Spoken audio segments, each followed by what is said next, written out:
Buenas noches y bienvenidos al Enfoque. Esta semana hemos visto y escuchado disparidad de opiniones entre el Gobierno y la oposición al valorar la firma del convenio con la Junta de Andalucía.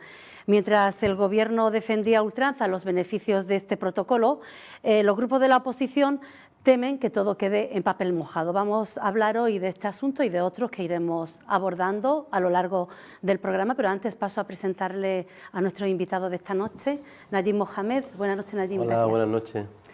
José María Navarro, muchas gracias, José. Gracias. Marcos Robert, buenas noches. Hola, Marcos, ¿qué tal? Buenas muchas noches. Gracias por estar aquí también. Bueno, pues como le decía, la firma de ese protocolo suscitó el debate o la disparidad de opinión entre el Gobierno y la oposición, porque mientras el Gobierno defendía a ultranza ese protocolo, ese convenio firmado con la Junta de Andalucía, los partidos de la oposición no lo veían tan claro y sobre todo temen que quede en papel mojado, como les decía al principio. Vamos a ver esas valoraciones y ahora volvemos. De Ceuta y Melilla han suscrito este lunes un convenio de colaboración con la Junta de Andalucía para reforzar sus vínculos históricos a través de hasta 130 iniciativas en ámbitos como el económico, el cultural, el turístico o el del medio ambiente. El presidente Juanma Moreno ha puesto también a disposición de las dos ciudades autónomas las oficinas que Andalucía tiene en Barcelona, Madrid y Bruselas. Hablamos de colaborar en materia de política de cambio climático, en materia de agua, en materia de economía circular y azul. Hablamos de abrir una colaboración entre la radiotelevisión andaluza y las radio y televisiones de Ceuta y Melilla para fomentar un mejor conocimiento mutuo a través de programas de divulgación. Hablamos de dar a conocer entre el alumnado ceutí y melillense lo que significa también el flamenco. Hablamos de ofrecer a Ceuta y Melilla nuestra protección en materia de ciberseguridad. También se establecen interesantes colaboraciones en el ámbito sanitario, como en el programa de cribado neonatal de ciertas enfermedades. Abrimos las puertas de Trade a las empresas de Ceuta y Melilla para visibilizarlas en nuestras misiones comerciales por los 5 continentes. Y además ponemos a su disposición, como no puede ser de otra manera, nuestras oficinas, las oficinas que tiene la Junta de Andalucía, tanto en Madrid como en Barcelona y, por supuesto, en Bruselas. El presidente de Melilla ha aprovechado la ocasión para dar las gracias al Gobierno de Andalucía por su generosidad al poner negro sobre blanco una serie de medidas que estrecharán aún más los lazos históricos que unen a ambas regiones. Por eso yo siento una satisfacción enorme. Pero en primer lugar lo que siento es un agradecimiento infinito a Juanma Moreno, el presidente de la Junta de Andalucía, a su Gobierno, porque han demostrado una generosidad que no es frecuente.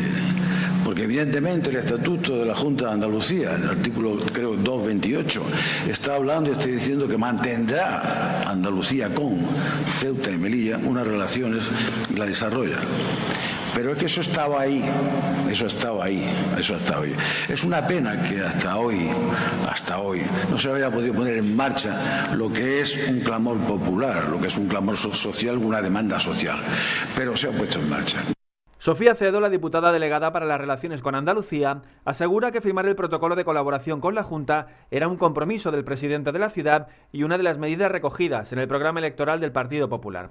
Acedo cree que el Ejecutivo de Melilla tenía la obligación de retomar ese proyecto, que se paralizó en 2019 con el cambio de gobierno, para que la ciudad pueda mirar al norte, aprovechar la oportunidad que eso supone y beneficiarse de las sinergias. No podemos obviar que la Junta de Andalucía es una tierra rica a todos los niveles y puede ayudar mucho a la ciudad de Melilla a encontrar su sitio, a posicionarse en muchos mercados y también a ayudar a nuestra gente a tener oportunidades de futuro, también en actividades económicas que pretendemos desarrollar y que ya hemos anunciado en varias ocasiones, como la universidad, como el turismo, como el desarrollo tecnológico, donde ahora mismo Andalucía es puntera, es pionera y sumándonos a ese carro de desarrollo, de proyección, creemos que este protocolo es una oportunidad enorme que tenemos que aprovechar. La diputada considera necesario que Melilla, con la firma de ese protocolo de actuación, se suba al carro del que tiran regiones como Andalucía.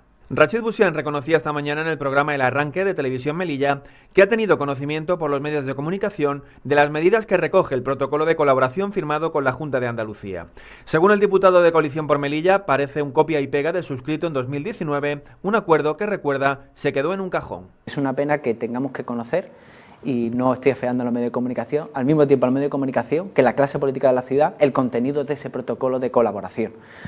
No hemos visto en los presupuestos de la ciudad esas 815 medidas del programa del Partido Popular realmente reflejadas, y tampoco vemos reflejado en el presupuesto esas 130 medidas que haya presentado el Gobierno del Partido Popular.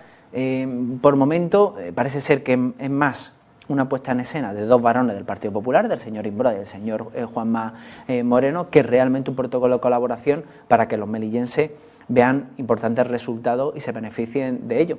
Busián, que pone también el acento en todos los consejeros del Gobierno Imbroda que se han desplazado a Sevilla para asistir a la firma de ese protocolo, cree que el documento suscrito ayer no es más que una extensión del Estatuto de Autonomía. La secretaria general del Partido Socialista está convencida de que el convenio firmado ayer con la Junta de Andalucía va a quedar en papel mojado. Gloria Rojas reconocía además esta mañana, en declaraciones a Onda Cero, que la oposición no ha tenido acceso al documento y que el Gobierno ni siquiera les ha consultado. Según Rojas, no es un convenio para la ciudad, sino para el Partido Popular, un protocolo, dice, reactivado por intereses de la formación. La secretaria general del PSOE también ha puesto esta mañana el acento en el hecho de que 7 miembros del Gobierno, además de la diputada Sofía Acedo y del presidente de la Autoridad Portuaria, asistieran al acto organizado ayer. La socialista no entiende tanto gasto de dinero público para asistir a una firma a la que solo tendrían que haber ido el presidente de la ciudad y su consejera de presidencia. Vamos a ver si hay algo más que una escenificación magnífica. Estoy hablando de grandes salones, suelos de mármol, puertas abiertas para que haya una gran profundidad en las fotos, el señor Imbroda en una mesa antigua firmando, una fachada de un palacio, en fin, todo es grandioso, nos recuerda a los encuentros en el Kremlin o cosas de este estilo, hablo ya de orden mundial. Vamos a ver si esto de verdad se concreta luego en cosas útiles para Melilla. Nos hablan de la sanidad, que no dependen ni de Melilla ni de Andalucía, nos hablan sino del gobierno central, nos hablan del agua, pues sí, es verdad que de agua tenemos un gran problema, pero ya me contará qué es lo que nos puede ayudar Andalucía, ya que además la Confederación Hidrográfica del Guadalquivir va a dejar de tener la competencia sobre la desaladora. Lo que sí nos anuncian a día de hoy los periódicos son nuevos cortes. Vamos, que todo está por ver, que la escenificación fue majestuosa, pero que detrás de todas estas fotos tiene que haber una realidad. Y eso es lo que me parece a mí que el señor Imbroda no va a conseguir. La formación que lidera Amin Azmani lamenta que el acuerdo firmado con la Junta de Andalucía, que considera similar al suscrito en 2019, vaya a tener muy poca efectividad. Somos Melilla cree que la ciudad ha firmado un protocolo general de colaboración, pero no un convenio vinculante, porque su naturaleza jurídica, dice, no obliga a las administraciones a su cumplimiento. La secretaria de Economía y Política Institucional está convencida además de que ese documento, por no tener efecto jurídico alguno, quedará en un cajón si cambia el color político de alguna de las autonomías, tal y como sucedió en 2019. Jadu Dris, que también pone el acento en el hecho de que hasta 9 miembros del Partido Popular se hayan desplazado a Sevilla para asistir a la firma de ese protocolo, reprocha al Gobierno que no haya mantenido informada a la Asamblea del contenido exacto de ese acuerdo. Dris recuerda que no es el Partido Popular de Melilla, sino la ciudad autónoma la que firma el convenio con la Junta de Andalucía. El presidente de la ciudad ha salido en defensa del protocolo firmado con la Junta de Andalucía, que se traducirá en 130 acciones en más de 22 horas de gobierno. Eso sí, dice que el documento ha levantado pasiones, dada la respuesta de la oposición. ¿Que ha levantado pasiones? La primera pasión que ha levantado es la inoperancia y la rabieta que tiene la oposición en su conjunto, con matices. Algunos dicen una cosa, otros, pero con matices, pero todo en su conjunto. Tengo una rabieta fenomenal porque hemos firmado este gran acuerdo de Andalucía con la ciudad autónoma de Melilla. Y están enfadados porque, por ejemplo, tocamos más de 22 áreas. Y os voy a anunciar algunas porque no quiero ser muy pesado, pero por aquí se habla y se acuerda en temas de, por ejemplo, medio ambiente, sostenibilidad, comunicación, transformación digital, cultura, educación, investigación y universidades, interior, sanidad, consumo, servicios sociales, políticas de inclusión social, igualdad y violencia de género, fomento. Por otro lado, asegura que CPM no quiere mirar al norte y que es algo que ya iba anunciando el Partido Popular desde hace años. Lamento también la rabieta que ha tenido CPM, que no quiere que miremos al norte. A lo mejor quieren que miremos a Burundi. Yo quiero mirar al norte. Yo quiero mirar a España en su conjunto y a Europa. Porque de ahí nos vendrá lo mejor. Y esa es la salida natural nuestra y es lo que vamos a hacer porque los ciudadanos nos han apoyado. Así que primera conclusión de todo esto. Nosotros vamos a cumplir a rajatabla nuestro programa electoral. Sé que es difícil alcanzar el 100% de la meta que tan impresionantemente ambiciosa nos pusimos, pero vamos a intentar alcanzarlo. Y ahí, por supuesto, una de las cosas que hablábamos siempre era de Europa, de la península, de España, del norte, etcétera, y también de este acuerdo con la Junta de Andalucía. Así que no sé a qué se llaman ahora con tanta sorpresa, si lo habían pronunciado. El presidente también ha destacado algunos pormenores del documento y ha indicado que ahora lo que toca es trabajar área por área para cumplir todo lo pactado.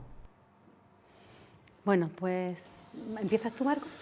Bien, sí, sorprendente estas últimas declaraciones del señor Imbroda, pero a mí hay una cosa que sí me llama poderosamente la atención y es que efectivamente no sabemos cuál es si esto es un protocolo, la naturaleza jurídica de este convenio, acuerdo, protocolo, no nos lo dicen bien, pero lo que sí ha quedado muy claro, y eso sí ha trascendido a los medios de comunicación, es que el protocolo o acuerdo es para 4 años y se puede prorrogar por otros 4 años, siempre y cuando permanezca el gobierno de Juanma Moreno, es decir, del Partido Popular en el Ejecutivo andaluz. Por tanto, es un acuerdo o un protocolo que está sometido a unos plazos muy, muy concretos en su primera etapa y en la segunda está pendiente de lo que suceda en unas futuras elecciones en Andalucía. Entonces, esto no es un acuerdo, un convenio con vocación de perdurabilidad, que sería lo interesante para Melilla, con una serie de medidas que, bueno, pues se fueran cumpliendo a lo largo de muchos años. Que estableciéramos un vínculo para muchos años, permanente si se quiere, ¿vale? Y eso se hace con un acuerdo entre la ciudad autónoma y la comunidad autónoma andaluza, entre 2 autonomías, ¿vale? Eso sí lo tiene previsto el Estatuto de Melilla. Entonces yo creo que deberían, en primer lugar, decirnos cuál es la naturaleza jurídica de este convenio. Luego ha ido desgranando el señor Imbroda áreas en las que se van a desarrollar medidas que ahora mismo desconocemos porque el convenio no ha sido evidentemente todavía enviado a los medios de comunicación y se ha trasladado a la ciudadanía, por tanto no sabemos realmente cuáles son esas 130 medidas que supuestamente contiene este protocolo, pero hay áreas, por ejemplo, en las que no tenemos competencias, en el área de sanidad, en el área de educación o universidades, que ha hablado ahí el señor Imbroda en esta última comparecencia. Pero ahí, ¿qué vamos a hacer nosotros desde Melilla si no tenemos competencia estatutaria? Entonces no me queda muy claro cuál es el contenido de esos acuerdos. Una cosa que me llama la atención, algunas medidas que ha desgranado el presidente andaluz, ha hablado de una política de cambio climático, pero ¿realmente eso es lo que necesita Melilla? Este territorio de 13 kilómetros cuadrados con unos problemas de pobreza, de desempleo, ¿verdaderamente la política de cambio climático es lo que necesita Melilla? ¿Acordar con otra autonomía? Yo sinceramente no entiendo nada. Lo de conocer el flamenco me parece ya, vamos, una cosa espantosa. Nos va a enseñar Andalucía lo que es el flamenco a los melillenses. ¿No sabemos lo que es el flamenco? Hombre, por favor. Misiones comerciales de Andalucía en el ámbito internacional, pero si no nos conocen ni en la provincia de Málaga, ¿para qué vamos a ir a una misión comercial internacional para que nos conozcan ahí? ¿Por qué no nos damos a conocer en primer lugar en nuestro propio país, que es España? Esas ventajas económico-fiscales que tenemos para que puedan venir empresas aquí a invertir, no lo entiendo. Y lo de la oficina en Bruselas, ya cuando sale el europeísmo de este gobierno, un gobierno que por activa y por pasiva ha estado siempre defendiendo que Melilla esté fuera de la Unión Aduanera, que es como estar fuera de Europa prácticamente, ¿vale? Que me diga ahora que quiere ir a una oficina en Bruselas a hacer no sé qué representación quiere Melilla en Europa, yo sinceramente no acabo de entenderlo.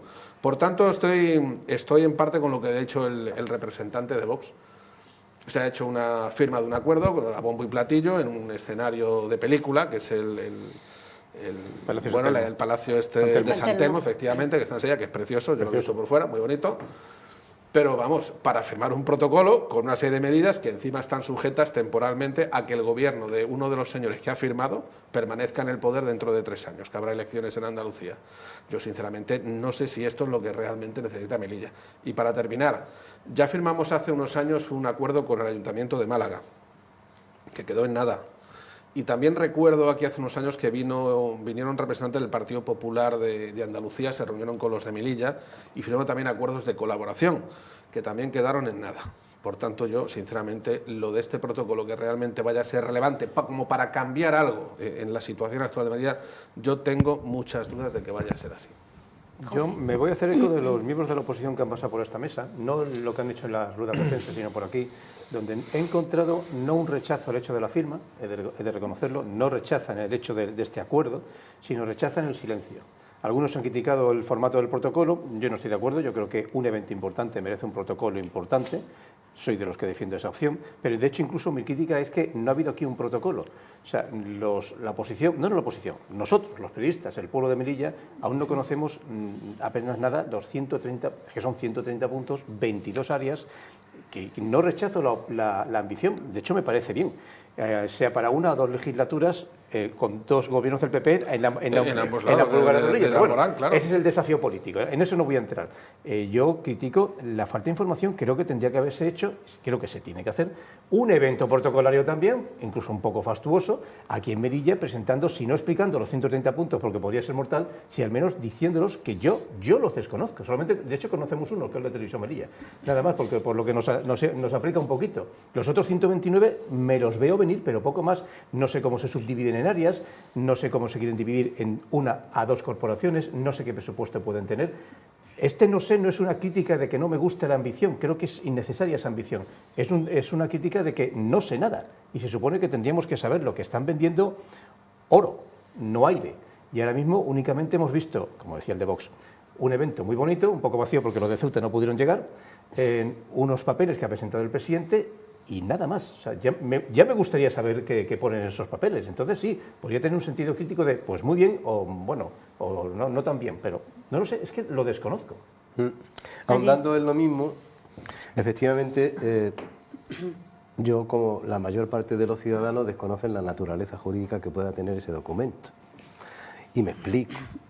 Desde el punto de vista jurídico, hay una ley de tratados donde las comunidades autónomas pueden suscribir tratados, incluso internacionales, convenios internacionales, pero algunos son, o en su mayoría son, meramente declaraciones de intenciones. Entonces no sabemos si esto es una declaración de intenciones, que queda en ese campo, o es un convenio entre dos entes jurídicos, en este caso, o dos personas jurídicas, la Comunidad Autónoma de Andalucía y la Ciudad Autónoma de Melilla, donde existen una serie de derechos y obligaciones, que normalmente es lo que suele haber entre un contrato, un convenio es un contrato. Y eso, ¿cómo se va a sufragar? Si verdaderamente existen una serie de objetivos a cumplir, o como he dicho anteriormente, es una mera declaración de intenciones en busca de... Es verdad que para que Melilla, digamos, dé un salto, necesita un cambio normativo a nivel estatal. Necesita un cambio, creo que lo expuse la semana pasada, una legislación estatal implica, obviamente, una tramitación parlamentaria, por ejemplo, modificaciones normativas que impliquen que Melilla pueda tener una consideración especial, ¿no? El CEC, ese famoso del que hemos hablado, que lo tiene Canarias. Para eso se necesita una modificación estatal. A lo mejor este tipo de convenios pueden ser un trampolín para esto, ¿no? Pero a mí no me ha quedado claro ni cuál es el contenido real de esto, ni a dónde nos va a llevar. Además, considero que es importantísimo hacer convenios con las regiones más cercanas a nosotros, en este caso Andalucía, podía ser Extremadura o podía ser, pero Andalucía es lo que tenemos más inmediato. Importante en el sentido de que para explotar los recursos que tenemos o con los que contamos. Ahora bien, cuando se hace un convenio de este tipo o se pretende hacer un convenio grandilocuente, hay que contar con todas las sensibilidades, en el sentido de que no es un tema exclusivamente del que gobierna o tiene la obligación de gobernar o de gestionar, sino también del el resto del arco político que al fin y al cabo también aporta, de alguna manera, porque se trata de intereses generales de nuestra ciudad, de cada uno de los ciudadanos, hayan votado al Partido Popular o hayan votado a Coalición por Melilla o al Partido Socialista. Entonces, en este tipo de temas, muy sensibles, por cierto, sería primero interesante que desde el Gobierno, sobre todo, que son los que tienen la iniciativa de llevarlo a cabo, se hiciera una previa publicidad o puesta en conocimiento para que cada uno de nosotros, en este caso nuestros representantes, pudieran dar su parecer o inquietudes que se pudieran recoger en dicho texto normativo, porque de lo contrario, pues al final nos encontramos pues con situaciones sesgadas, ¿no? Cuando alguien pues realiza, como tengo una mayoría absoluta, pues bueno, tengo la potestad suficiente como para llevarlo a cabo. Pero, insisto, se trata de intereses generales que benefician a todos y cada uno de los ciudadanos. La iniciativa, en principio, parece, iba a decir bonita, pero bueno, atractiva sería el término. Pero claro, ante la falta de información y opacidad, nos encontramos directamente en una rueda de prensa, con una fotografía y demás, pero que se echa en falta un poco el explicar el contenido, la naturaleza y los beneficios que se puedan obtener con ello y cómo se va a llevar a cabo aquello. Cambiamos de asunto, ¿queréis? Sí, no, simplemente decir que hay que ser un poquito ambicioso cuando se hace un convenio de este tipo. Por eso yo entiendo que hay cosas aquí que son superfluas, vamos, es que no tiene ningún sentido. Por ejemplo, y luego este acuerdo entre Televisión Melilla y Canal Sur, ¿en qué se concreta? ¿Qué es? ¿Para formar a los trabajadores de Televisión Melilla o para hacer colaboraciones en programas de televisión? ¿O para qué es realmente esto? Es que nos han dejado sin saber nada, realmente no sabemos lo que hay. Entonces yo pienso que no se puede presentar un supuesto convenio o protocolo sin decirnos lo que hay. El señor Imbroda tenía una oportunidad en esta rueda de prensa que acabamos de ver y no lo ha hecho, no lo ha desgranado. ¿Por qué? Pues no sé, a ver si lo explica la semana que viene en el Pleno, en la Asamblea, que se supone que tiene que presentar este acuerdo al resto de fuerzas políticas. Bueno, el otro asunto que no ha pasado desapercibido esta semana ha sido esas supuestas reuniones que el Partido Popular mantuvo con Junts para alcanzar un acuerdo de gobernabilidad antes de que se formase gobierno, antes de alcanzar el acuerdo con el Partido Socialista. Bueno, pues esta semana la secretaria general del Partido Socialista aquí en Melilla pedía explicaciones y le pedía a Alberto Núñez Feijóo que aclarase en qué términos se produjo esa reunión y si es verdad que se admitió esa amnistía también por parte del Partido Popular. Cuando quieran los compañeros, ponemos a la secretaria general del Partido Socialista. ¿La tenemos? Lleva meses mintiendo, muchos meses mintiendo, porque Feijóo sopesó la amnistía, ve bien nuevos indultos y admite que nada de lo que pasó durante el proceso se puede considerar terrorismo. Ahora lo dice. O sea, en público tratan de incendiar la calle y acusan al Partido Socialista de vender España. Pero en privado reconocen que la política del reencuentro es la única para superar lo que ocurrió en el año 2017.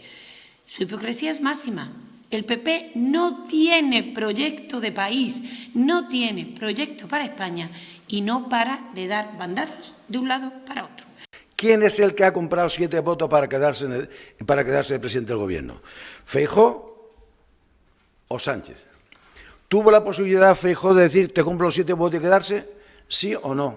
Sí. ¿Cogió la posibilidad para quedarse de presidente del gobierno? No. ¿Por qué no la cogió? Porque era vender España. Era vender España. ¿Quién la ha cogido? El que no tiene escrúpulos. El que de la mentira hace virtud. Y hace guía de lo que es su discurso político. El más mentiroso que ha caído... Me queda difícil, ¿eh? Ya difícil, ¿eh? Más mentiroso de los líderes políticos del PSOE que ha habido nunca. Marco, empieza. Empiezo yo, me da igual. Bueno, empiezan allí. Así. Bueno, pues este tema ha salido a colación a lo largo de esta semana y, bueno, a finales de la semana pasada había, por lo visto, un peso pesado, un varón del Partido Popular, daba una rueda de prensa ante 16 periodistas donde se recogía exactamente lo que los 16 recogieron, que es que hubo reuniones en su momento con Junts a pesar de que el Partido Popular durante toda la campaña electoral y desde tiempo atrás vino diciendo de que no, que jamás se pactaría con estos señores, pero lógicamente entraron en conversaciones y bueno, lo que sale a la palestra, uno se pregunta el por qué ocurre precisamente en este momento, además en plenas elecciones gallegas, y si tiene que ver directamente con la amenaza de Junts por aquello de que el Partido Popular ha europeizado la amnistía y ha llevado a Europa pues una posible acusación de relación directa de Junts con Rusia, ¿no? Parece ser que por ahí pueden ir los tiros, porque no tiene mucho sentido. En eso, por lo visto, hay un consenso generalizado en la opinión pública, con matices en algunos casos, porque no tiene mucho sentido el que se salga ahora a decir todo lo contrario a lo que venimos viendo, porque ha habido una campaña áspera, dura, y ha sido la bandera del Partido Popular desde que se acabaron las elecciones, es decir, desde que se hizo gobierno y se presentó la propuesta parlamentaria de la ley de amnistía, el 13 de noviembre, si no recuerdo mal, hasta el día de hoy, o hasta la semana pasada, y la bandera era continuamente ir en contra de la ley de amnistía para derrocarla como fuera. Y sin embargo, en la semana pasada nos encontramos con unas declaraciones que son insólitas. Obviamente, en el mismo debate parlamentario de investidura del presidente del Gobierno, en este caso de Pedro Sánchez, si recordáis, cuando el portavoz del PNV, en una de sus intervenciones, dijo, señor Feijóo, si yo dijera públicamente lo que usted nos prometió, al día siguiente el ABC, que no es un periódico sospechoso de que sea de la izquierda o de la extrema izquierda, publicaba la noticia de que el Partido Popular había ofrecido determinados ministerios al PNV para recabar su apoyo. Por tanto, esto no es exclusivamente del Partido Popular. Todos los partidos políticos, a la hora de intentar obtener los apoyos de gobierno, intentan de alguna manera hablar con todo el mundo, aunque luego oficialmente se diga lo contrario. Bien, en este contexto debemos entender esas declaraciones del Partido Popular y del señor Feijóo en el sentido de que, bueno, estarían dispuestos incluso a hablar de indultos. Es una declaración también de futuro, no hay que entenderla de pasado, sino, como han dicho un sector de la opinión pública, hay que entender esa expresión como de futuro, en el sentido de que, como ustedes actualmente están en guerra y no os gusta esa ley de amnistía, me refiero a Junts, si existe la posibilidad de que haya otra legislatura distinta a esta, nosotros estaríamos dispuestos, digamos, a cambiar o modificar nuestra postura anterior y estaríamos dispuestos a pasar por unos indultos.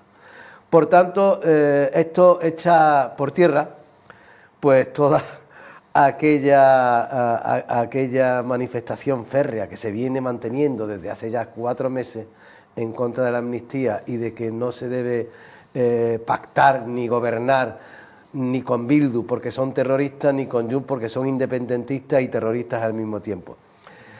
Los de Bildu es un partido legal y legítimo en el sentido de que han pasado el filtro correspondiente y que, por tanto, el Tribunal Supremo no lo ha ilegalizado, no existe resolución contraria. Y Junts, pues, sigue siendo exactamente lo mismo. Por tanto, es más importante el que se pacta que con quién se pacta. Porque actualmente, si se ha cometido algún delito, se ilegaliza el partido, y si no está ilegalizado es porque es legal y legítimo. Por tanto, es más importante lo que se pacta que con quién se pacta. Y aquí se ha demonizado a lo largo de los últimos años a determinadas formaciones políticas que en definitiva forman parte del arco parlamentario. Y algunos a mí personalmente no me gustan, pero han sido votadas de forma legítima y legal. La legitimidad, como ya he explicado más de una vez, tiene que ver con la creencia del pueblo y la legalidad con lo que se aprueba y se aplica. lo que se aprueba legislativamente o parlamentariamente y luego se aplica por las autoridades correspondientes, los tribunales o la autoridad administrativa. Por tanto, considero que ninguna formación política. Aquí se ha criticado muchísimo al Partido Socialista en el sentido de que estos están dispuestos a todo y pactar con quien sea para gobernar, pero sin embargo en la puerta trasera, detrás, se conoce también situaciones de este tipo con el Partido Popular. Con lo cual nos deja mucho que pensar de que realmente de cara a la galería tenemos un discurso, pero por detrás existe otro, que es el de intentar llegar al gobierno. Yo voy a ser más simple y yo, a ver, en principio ha tardado esto en salir, porque la reunión que mantuvo el PP con Junts y con el PNV fue en agosto-septiembre y no fue ningún secreto. Pero se supo. Exactamente, se conoció, a ver, no se conoció lo que dijeron, pero se conoció el contenido. Que tuvieron un cafelito por aquí y por allá y ya PNV soltó aquello de, no sabéis lo que nos han prometido. Y Junts vino a decir algo, no sabéis lo que nos han dicho, pero nadie lo dijo. Me ha costado, estoy sorprendido de que el PSOE tardara tanto en reaccionar. Ha habido esta especie de conferencia un poco íntima entre un miembro del PP y 16 periodistas, y el miembro del PP va y lo dice. Yo es que no acusaría tanto a Feijóo y al PP de mentirosos, rastreros, no, le acusaría de bobo, pero bobo de bobería. O sea, un mal cálculo, un mal movimiento. ¿O no? No lo sé, yo creo que soy un poco bobo. Voy a hacerme eco de alguien que no me gusta mucho en política, pero reconozco que es una referencia para muchos, que es Ayuso, que llegó a decir, con Junts ni un café. Y no era un comentario ideológico, era un comentario de no toca el café ahora. Ahora, el malo es el PSOE por Junts, chico, no te reúnas con este, que como te reúnas, aunque sale para darle la mano, te van a hacer la foto. Ha sido una muy mala maniobra, muy equivocada. Insisto, no me meto en el tema ético, sino casi puramente la estrategia política. No tocaba, no era el momento. Espera que algún día llegas a ser presidente, si llegas, y entonces te reúnes con quien te dé la gana. Pero ahora, eso es algo que a veces le pasa al Partido Popular. Tienen unas acciones de estas inoportunas, que además luego salen inoportunamente, porque tenemos el domingo elecciones gallegas, y como pierden la mayoría absoluta, yo no sé si Feijóo va a durar en el PP, porque perder la mayoría absoluta en un feudo, por una tontería no, por una acción equivocada, una mala maniobra, es para darle, perdón por el lenguaje, de tortas. O sea, insisto, para mí quiero quitar el dramatismo de todo este lenguaje tan duro y desagradable entre ambos partidos. Creo que han metido la pata hasta el fondo, básicamente. Pero hasta el fondo. Y obviamente el PSOE se aprovecha. Pues claro que se aprovecha. ¿Cómo no se va a aprovechar? Marco. Bueno, yo lo primero, me hace gracia la señora Rojas, ¿no? Hablando de mentiras y tal. Hombre, que una persona del Partido Socialista hable de que los demás partidos mienten, hombre, por favor, pues suena ya a cachondeo, un poquito de seriedad, señora Rojas.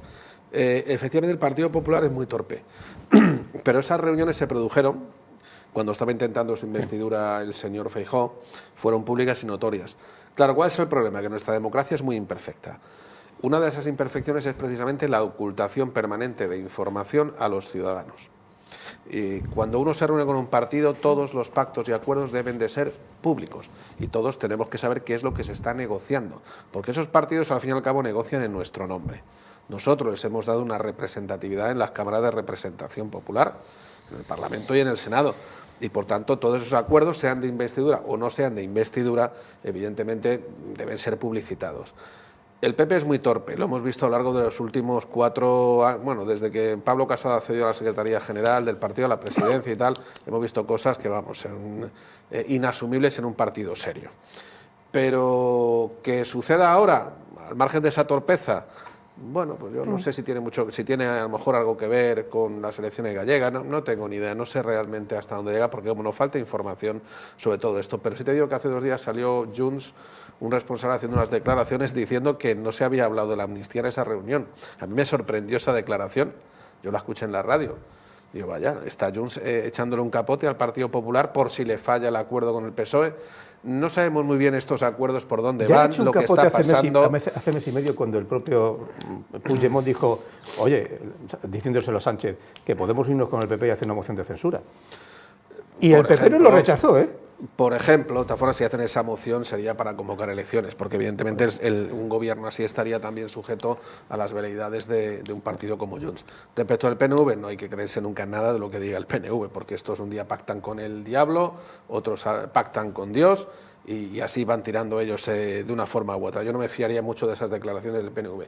Y una última cosa, el PP tiene un problema importante, un problema de ideas, un problema programático. Lo que vale para una comunidad autónoma no vale para otra comunidad. Ellos van variando su política. Tienen una política lingüística en Galicia que es lamentable, que es incluso más dura que la que se está aplicando ahora mismo en Cataluña. ¿Vale? Entonces, eso es una cosa que debería arreglar el Partido Popular. Tenemos la misma política en todas partes, que es una de las cosas que le ha recriminado Vox, precisamente. Nosotros cumplimos en todas las autonomías, dice Vox. El PP no, el PP tiene una política en un sitio, otra política en otro y otra en otro.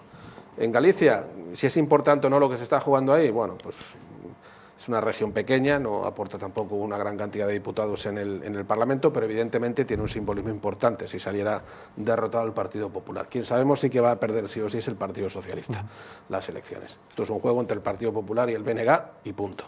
Ahora, torpeza, una torpeza brutal. Es evidente que necesitan un mejor asesoramiento en comunicación en este partido, porque no, es que es ridículo lo que pasó el otro día en aquella rueda de prensa. Pues fíjate que yo pienso que no ha sido torpeza, que quizás haya sido... O a lo mejor hay alguien que quiere ya, o a lo mejor se está maniobrando para quitar a Feijóo ya del medio, porque quizás no está consiguiendo los temas que pidió. Todo apunta a que posiblemente tenga que ver primero con las declaraciones que hace Junts, amenazando al Partido Popular, de que como usted me ha declarado la guerra en Europa, ante el Parlamento Europeo, acusándome de mis relaciones con Rusia, la Unión Europea obviamente tiene rotas las relaciones con Rusia, por lo tanto usted es un conspirador. Bueno, eso lo ha hecho un juzgado en España, que es el que está investigando, cuidado. Bueno, eso ya se verá judicialmente cómo acaba, o no. De momento ahí está. La presunción de inocencia como siempre, pero para todo el mundo, incluido para los terroristas. Tiene que ver con esa amenaza en el sentido de que una persona de confianza de Feijóo, que es lo mismo que decir que Feijóo, hace una rueda de prensa, la cual dice, vamos a salir a la palestra nosotros antes y lanzamos un globo sonda, vaya a ser que mañana nos encontremos con una bomba, sobre todo el día de elecciones o de reflexión en Galicia. Estamos inmersos en un proceso electoral importante, por cierto, y ocurra esto. Y pueda suponer una variación, un cambio de rumbo político en nuestros intereses. Yo creo que por ahí pueden ir los tiros, y casi todos los analistas, yo desconozco, por supuesto, tengo mi opinión personal, pero casi todos los analistas apuntan por ese sendero, en ese sentido.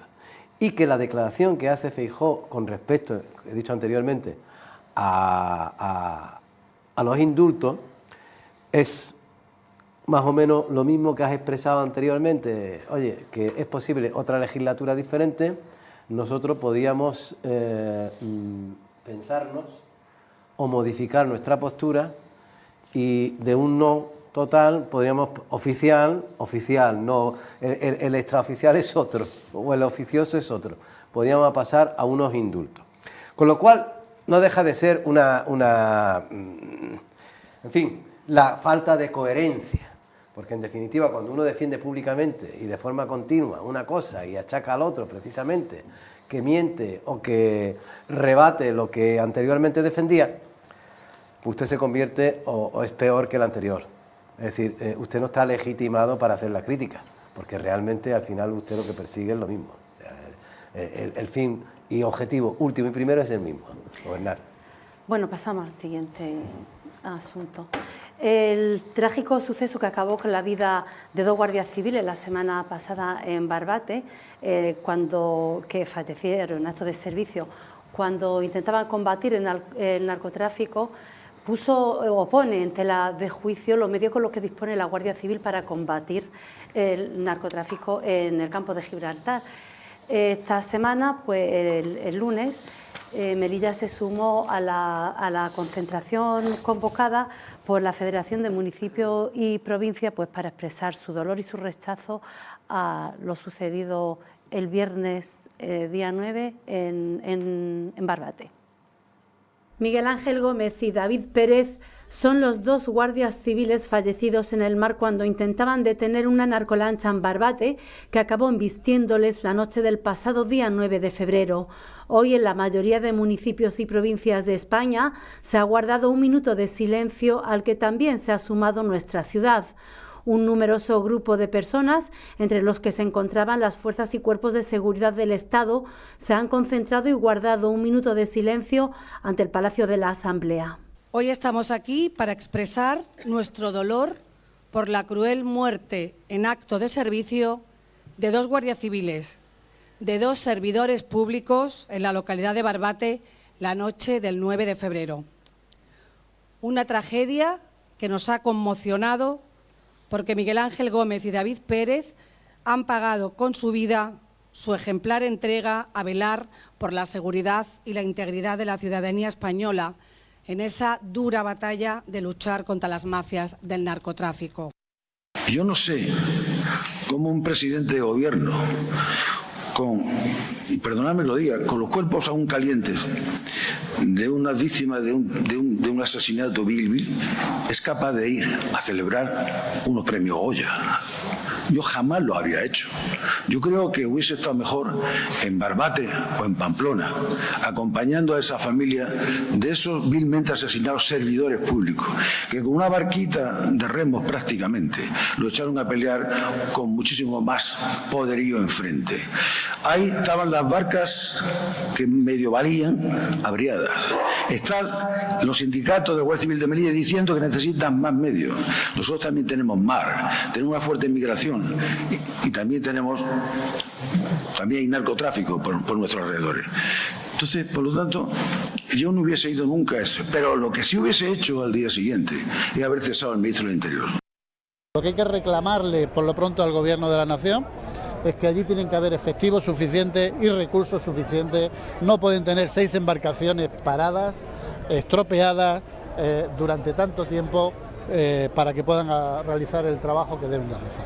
Desde el Gobierno de la ciudad pedimos la dimisión inmediata del señor Marlaska. Si no dimite, el cese por parte del Ejecutivo Nacional, debe de dimitir inmediatamente o ser cesado por la incapacidad de este señor para poder gestionar su área, no solamente con estos sucesos recientes, sino sabemos que es incapaz de controlar la frontera, sabemos que es incapaz de controlar y gestionar la inmigración en este país. Además, el portavoz del Gobierno ha criticado la decisión del ministro del Interior por haber prescindido hace más de un año del cuerpo de élite contra el narcotráfico en el campo de Gibraltar. Hay que recordar que el señor Marlaska hace exactamente 16 meses quitó uno de los cuerpos de élite que estaba teniendo muy buenos resultados en toda la zona de Cádiz. En las diferentes zonas costeras de Cádiz estaban haciendo una excelente labor y con unos resultados efectivos. Bueno, pues esto el señor Marlaska, no sé por qué razón, quitó a este cuerpo de élite de esa zona. Pero no solo eso, sino que además da la sensación de que desde el Gobierno de la Nación y el señor Marlaska como ministro de Interior responsable, parece que estén fomentando que de alguna manera se empoderen las mafias en estas zonas. Tras el minuto de silencio convocado a las puertas del Palacio de la Asamblea por los 2 guardias civiles fallecidos, el portavoz de Vox en Melilla ha vuelto a insistir en la necesidad de equipar con los medios necesarios a las fuerzas y cuerpos de seguridad del Estado, tachando de palabrería la actitud del Gobierno. Además, ha calificado de penoso que el presidente del Ejecutivo Central no se haya manifestado. ¿Cuántos meses hace ya y años incluso que estamos pidiendo medios para la Guardia Civil? Que estamos pidiendo medios en la valla, que tampoco los tienen. Procedimientos de seguridad para los propios guardias, tampoco los tienen. A la Policía Nacional en gran medida le pasa lo mismo. Entonces lo que no vale es, como digo, esperar a que suceda algo de esto y ahora sí, todos muy indignados, un minuto de silencio y a correr. Pues no puede ser, esto hay que cambiarlo ya de una vez. Y desde luego lo que no puede ser es que además se haga esto precisamente con las personas que tienen como misión vigilar, cuidarnos a los demás. Ellos son los que nos van a proteger a nosotros. Si los que nos van a proteger están totalmente desprotegidos, no quiero contar cómo estamos nosotros, los ciudadanos normales. Yo quiero decir que, que siempre hemos sido receptivos desde el Gobierno a todas las peticiones, habida cuenta de que bueno, también tuvimos no solamente en mar, sino algunos sucesos en tierra, y hemos visto cómo Melilla recibió pues esa dotación de material antidisturbio necesario para que nuestros agentes pudieran prestar servicio en las fronteras terrestres, en el perímetro fronterizo. Otra vez también tuve la oportunidad de visitar Algea y de ver las dependencias, así como el material, y bueno, pues yo creo que en Melilla están haciendo una labor encomiable, que creo que cuentan con recursos. No obstante, bueno, pues como decía, siempre hemos estado abiertos desde el Gobierno a atender a todas las peticiones del cuerpo, y por lo tanto pues seguirán contando con ese apoyo y con ese compromiso. Bueno, ahora ¿quién empieza? ¿José? Venga, empiezo yo. A ver, voy a hablar de este tema dramático mostrando, dejando una pregunta al aire. Nunca entenderé, además literalmente, nunca lo entenderé, que puede haber explicaciones... Miguel Ángel Gómez y David... Tu voz, estás en todos los sitios, ¿eh? Nunca entenderé muchas veces las acciones de un Ministerio del Interior, no todos. Se dice ahora, se está comentando de que esta unidad especial la disolvieron o desmantelaron porque hace unos 16-18 meses, al parecer, los traficantes les pasaron una falsa información. Para que nos entendamos, se la colaron. Pero bueno, se puede quitar algunos mandos, pero no en la unidad. Pero esto viene de lejos. Quiero recordarle al ministro del PP, de Interior, Zoido, que le pasó algo parecido. Le recriminaron también quitar medios. En aquel momento, afortunadamente, no hubo muertes, pero hubo situaciones casi esperpénticas cuando un montón de mafiosos entran en una comisaría, a tropel, la policía, con el miedo que tienen de sacar las armas de los cintos, porque luego la justicia se le viene encima, no se atrevieron y sacaron por la fuerza, como en las películas del oeste, a 2 o 3 mafiosos que estaban encerrados. Entonces fue cuando le criticaron a Zoido cómo se ha permitido llegar a esto. Crearon la la unidad especial, y bueno, esta unidad la quitan. A ver, esa zona, y eso creo que estamos de acuerdo, va a ser siempre una zona conflictiva. Casi de guerra, si me permitís el término. Siempre. Estamos hablando de que uno de los detenidos, que mató a los guardias civiles, hace 3 años, un hombre de 40 y tantos años, se puso a tirar piedras a un autobús lleno de ancianos, que eran ancianos que salían de una clínica con COVID para irse al pueblo de Andalucía, donde iban a estar más protegidos. Y descerebrado, con otros descerebrados, empezaron a tirar piedras a los autobuses con ancianos. Y no fue detenido. Claro, vas creando una concatenación. Son personajes que llevan 15 o 20 años delinquiendo, que conocen perfectamente los límites de la justicia, incluso a veces hasta la inoperancia, que saben que aquí puedo ser detenido, luego no detenido, luego medio detenido, que todo el mundo conoce que se gana 30.000 euros por viaje. ¿Y qué hace lo que os he comentado? Y no pasa nada hasta que pasa. Como son descerebrados, pues se pasaron, mataron a los guardias civiles y no se han dado cuenta la presión social que ha estallado. Y es entonces cuando sí, los detienen. Ahora sí los detienen. Esto va a ser una constante. Ya el tema de Marlaska, que ya ni lo cito. Y lo digo para el futuro ministro que pueda haber de cualquier gobierno. Ahí siempre tendrá que haber equipos cuantitativamente y cualitativamente preparados para que a los hombres de la justicia, jueces, fiscales, abogados, se les dé las armas suficientes para eso, si no hacerlo desaparecer, enfriarlo. Porque si no, ellos, que en cierto modo son los más consecuentes con su violencia, seguirán haciendo lo único que saben hacer, que es traficar. Ese es el tema. Marcos. Nosotros tenemos que analizar los hechos objetivos, lo que conocemos. Yo no conozco los trasuntos estos que había ahí con la unidad esta operativa, si hubo información de verdad o no, si se la colaron o no se la colaron, los entresijos del Ministerio del Interior, que deben ser muchos y de mucho tipo. Ese ministerio es, vamos, como la cueva de Alí Baba. Una cosa tremenda. Yo no sé esas cosas. Entonces, claro, tenemos que fijarnos en las cosas que conocemos. ¿Qué conocemos? 1, que el Estrecho es una zona caliente, que hay tráfico de drogas. 2, ¿de dónde viene la droga? De Marruecos. 3, ¿quién ha legalizado las plantaciones de cannabis en Marruecos? El rey de Marruecos hace 3 años. 4, ¿qué iba a provocar eso? Una eclosión mucho mayor del tráfico de drogas por el Estrecho, eso es evidente. 5, ¿qué debía hacer España? Reforzar los servicios en la zona del Estrecho. ¿Tiene España medios para reforzar la zona? Sí. Tenemos drones, tenemos barcas de sobra, tenemos la Armada. La mitad de los barcos están en los puertos, no hacen nada. Bueno, pues utilice usted todo lo que tenga, del Ejército, la Guardia Civil, la Policía y todo lo que tenga. La fiscal antidroga hoy pidió la intervención de la Armada. Claro, pues es que eso lo hay la que, fiscal antidroga, la que está en la zona de Algeciras. Sí, ha pedido la intervención del Ejército para apoyar a la Guardia Civil. Claro, pues ese es el problema. La lucha contra el narcotráfico. Si tenemos medios de sobra, ¿dónde se vigilan las lanchas? No se vigilan cuando están a 20 metros de la costa española, se vigilan en el límite de las aguas jurisdiccionales marroquíes y para eso tienes drones. Tenemos drones en España, si hasta lo fabricamos nosotros, hijo mío, pero ¿por qué no utilizamos los medios a nuestro alcance? Es como decirme que no hay forma de parar las pateras que llegan a Canarias. Pero usted no tiene un dron, un helicóptero o algo que sea capaz de detectar una patera a 40 kilómetros de las islas y estar prevenido ya para saber lo que tiene que hacer. Usted no puede actuar en el límite jurisdiccional de las aguas mauritanas, las 12 millas marítimas, para evitar que salgan pateras. Pero de verdad me está diciendo que no hay medios. Lo que no hay es voluntad. Luego la cuestión, lo que debemos analizar es por qué no existe la voluntad de querer actuar cuando tienes medios para poder hacerlo. Y yo termino con una pregunta que dejo ahí en el aire. Ya he hablado de Marruecos, ¿vale? Mi pregunta sería, ¿hay alguien interesado en que la droga de Marruecos pueda seguir entrando en España y en Europa? Porque España es el camino, pues luego se distribuye por toda Europa, ¿vale?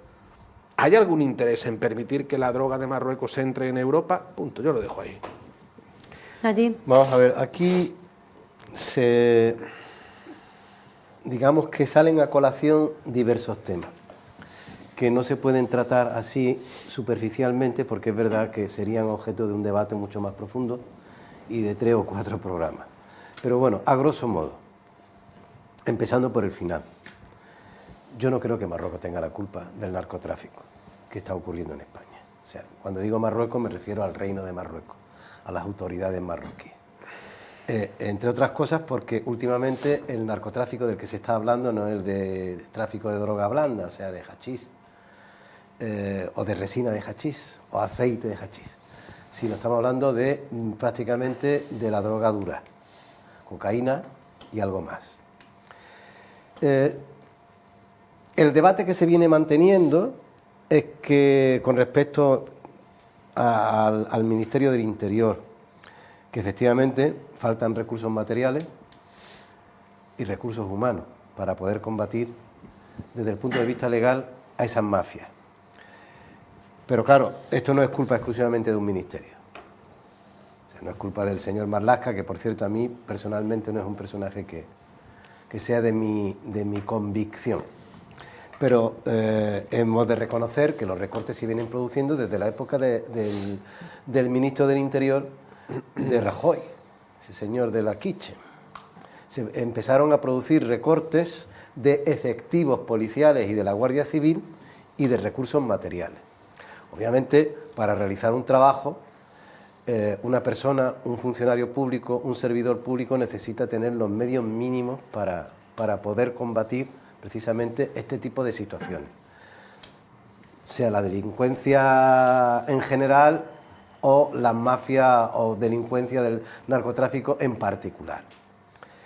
Bien, con lo que respecta a la zona esta caliente que realmente es el campo de Gibraltar y cuya extensión se ha ampliado hacia la zona de la provincia de Cádiz, que es Barbate en este caso concreto, el análisis real es que efectivamente si alguien tiene que dimitir, hablando de dimisiones, sería aquella persona que ha dado la orden directa para decirle a esos agentes de la Guardia Civil que en semejantes condiciones y como estaba la mar, salieran en persecución de esas narcolanchas, en esas condiciones. Por tanto, en esa cadena de mando, alguna responsabilidad tiene que haber.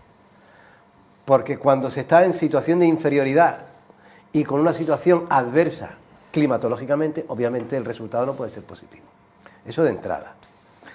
Me llama poderosamente la atención la esquizofrenia en la que hemos entrado la ciudadanía en general, porque cuando yo he visto algunos vídeos, he visto como personas, ciudadanos normales, jaleaban a esos narcotraficantes para que arrollaran a la Guardia Civil. Eso debe tener una respuesta judicial desde el punto de vista de la investigación, ¿no? Y abrir paso a una investigación profunda de qué es lo que está ocurriendo en esa zona. Pero lo más importante de todo, Contra el narcotráfico no se combate exclusivamente poniendo más lanchas y que sean más grandes y más rápidas en contra de estos señores que campan a su ancha por la zona del Estrecho y adyacente.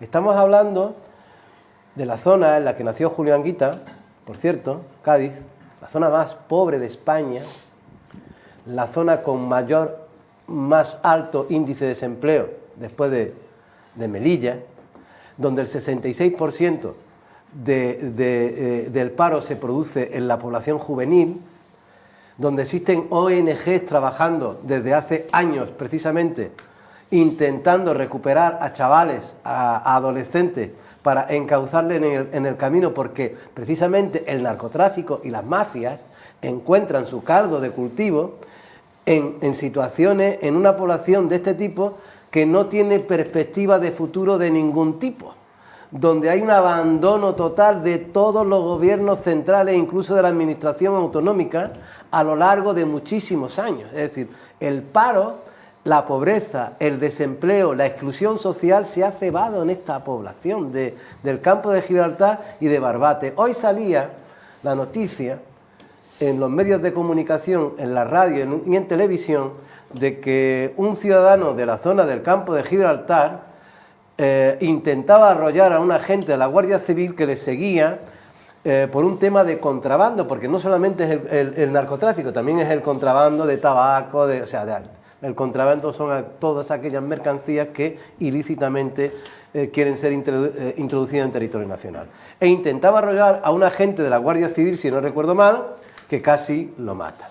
Es decir, tenemos un grave problema socioeconómico y eso solamente se resuelve mediante inversiones importantes de desarrollo sostenible que permita que una población pueda en un futuro prosperar y ser independiente. Por eso, de hecho, ayer escuchaba muy atentamente al portavoz de una ONG, una fundación, que vienen años trabajando con chavales, con personas que no solamente son víctimas del narcotráfico, sino que incluso están metidos dentro de la droga. Es decir, todo está interrelacionado.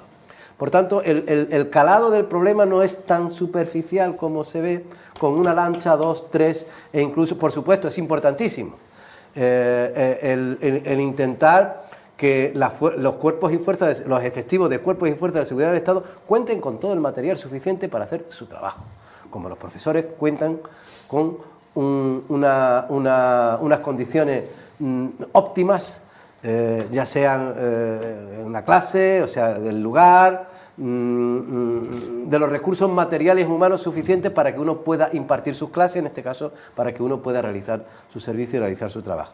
Pero no hay que olvidar que este problema socioeconómico es tan profundo que el narcotráfico precisamente se vale de ello y una lancha, 2 o 3 o 4 o 100 efectivos más no solucionan el tema si no abordamos el tema desde otro punto de vista y de un calado mucho más profundo. Bueno, una cosa, las condiciones del profesorado, y te lo dice un profesor, no son las óptimas ahora mismo para dar clase, ¿vale? Te quería comentar una cosa, no hay que desviar la atención, ¿vale? Hablar ahora de la cadena de mando, si el capitán aquel pues tuvo la culpa, 2 agentes han sido asesinados por unos narcotraficantes que les han pasado con una lancha por encima, ¿de acuerdo? Punto. 2, Marruecos es el mayor productor de cannabis. 3, la cocaína de Colombia entra por el puerto de Casablanca y luego se distribuye para pasarla por el Estrecho. ¿Vale? O entra por Algeciras, o entra por Rotterdam, o entra por Casablanca y luego pasan estas barcas. Pero fundamentalmente es hachís. Si están los informes policiales de todo lo que incautan, sabemos lo que pasa. El hecho de que se legalizaran las plantaciones de cannabis en Marruecos hace 3 años, creo que fue, 3 años y medio, sí. Creo que fue justito después del COVID, me parece. Este tema ha hecho incrementarse exponencialmente no solo las plantaciones, pero si es que las ves cuando vas en coche de Melilla a Ceuta. Sí, pero cuando yo te digo Marruecos me refiero al Reino de Marruecos, es decir, bueno, en todo el reino no hay, evidentemente, ni todos los marroquíes se dedican a eso. Como eso viene Marruecos tiene un convenio.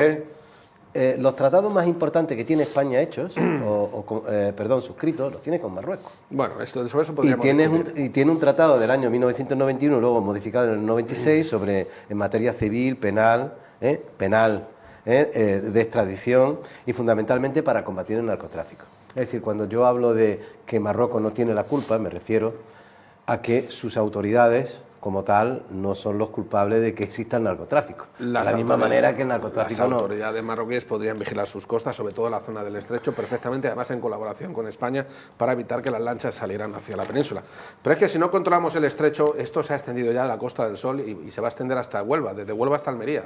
Bueno, si no tomamos medidas, si es que vamos a acabar así todo el sur, bueno, pues no sé si afectará finalmente a Portugal, yo creo que no, porque está más alejado, pero prácticamente desde el Guadalquivir hasta Almería vamos a tener una zona caliente y eso no se puede tolerar. Y una última cosa, la pobreza y el desempleo no implica que uno tenga que dedicarse al narcotráfico. Uno se dedica a estudiar, a salir adelante, si es una buena persona, emigra, busca trabajo en otro sitio y ya está. Para mí eso no es justificación. Es que hay paro en Cádiz, también hay paro en muchos sitios de España y no, la gente no se dedica a ir con narcolanchas pasando hachís. En fin, es que no es eso, esas cosas no justifican que uno se dedique a esto.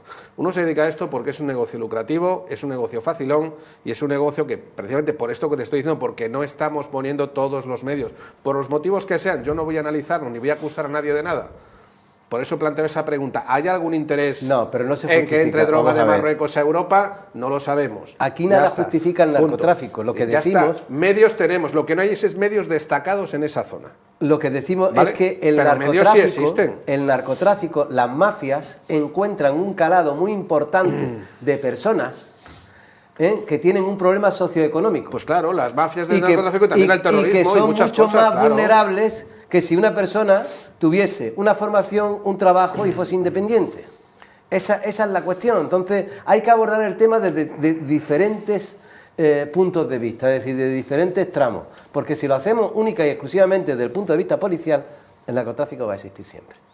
También una de las zonas donde más abandono escolar se produce, leía esta mañana. Bueno, para eso ya tenemos Ceuta y Melilla, que rompemos bueno, las estadísticas. Hablando de esta zona, por el tema del narcotráfico y que a lo mejor lo que decían allí, que la mafia encuentran su caldo de cultivo. Es que estamos hablando de una de las zonas más pobres. Desempleadas, sin formación, abandonando yo conozco gente que abandona el sistema porque no le gusta estudiar y no se dedica al narcotráfico. Es que no se trata que no podemos generalizar, no podemos ir a esa cuestión en concreto. Entonces es una cosa mucho más amplia y tiene que ver con lo lucrativo que es este negocio.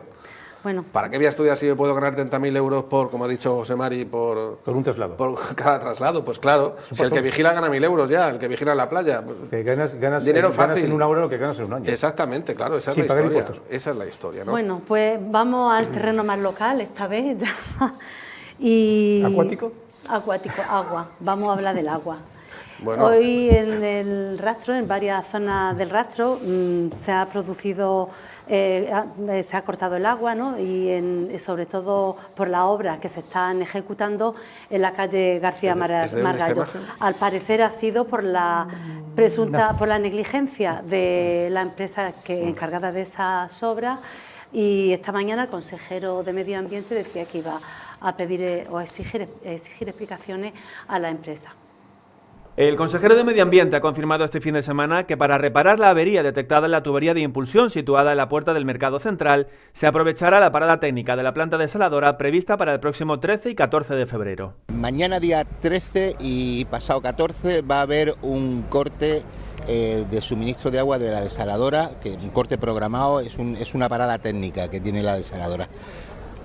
Vamos a aprovechar también ese corte para, a partir de las 3 de la tarde de mañana, empezar la primera fase de lo que sería el arreglo de la avería que hay en Comisario Valero. Comisario Valero, hemos tenido una avería en una de las tuberías de impulsión, es una avería importante, entonces hemos decidido, la teníamos localizada ya estos días atrás, pero hemos valorado la posibilidad de hacer un corte general y tenerlo durante 4, 5, 6 días ese corte, o directamente esperar al corte de lo que es el programado de la desaladora para poder hacer la reparación de esas averías. La ciudad autónoma cortará el agua mañana martes y pasado miércoles entre las 3 de la tarde y las 6 de la mañana para hacer los ajustes técnicos de la desaladora y también para tratar de reparar esa avería de Comisario Valero. Vamos a cortar mañana a partir de las 3 de la tarde. Se va a volver a dar agua a las 6 de la mañana hasta las 3 de la tarde en el día 14, y durante la tarde-noche y tarde-noche se van a realizar las tanto reparaciones de la desaladora como las bueno, las reparaciones de desaladora no, lo que es la parada técnica, porque los reajustes en desaladora y las reparaciones de la avería de Comisario Valero. Coalición por Melilla acusa al gobierno del Partido Popular de no dar suficientes explicaciones sobre averías en la red de distribución de agua, como la que se ha producido en el cruce de las calles Comisario Valero y García Cabrelles. La formación reprocha también al Partido Popular que cuestiones sobre las que se pronunciaban continuamente estando en la oposición parezcan ahora preocuparle menos que están en el gobierno. Emilio Guerra considera necesario que los melillenses sepan que la avería es grave y que tendrá como consecuencia un corte generalizado que, según el diputado, puede durar días. Según Guerra, lo que antes era negligencia, incompetencia y pésima gestión, ahora que gobierna el PP no lo es tanto.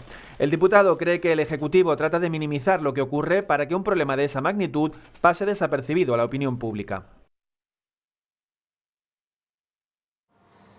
Esas no eran las declaraciones que queríamos poner del consejero, pero bueno, también están relacionadas y era de esta semana la parada técnica que se llevó a cabo en la desaladora, pues para esos trabajos también que se están desarrollando.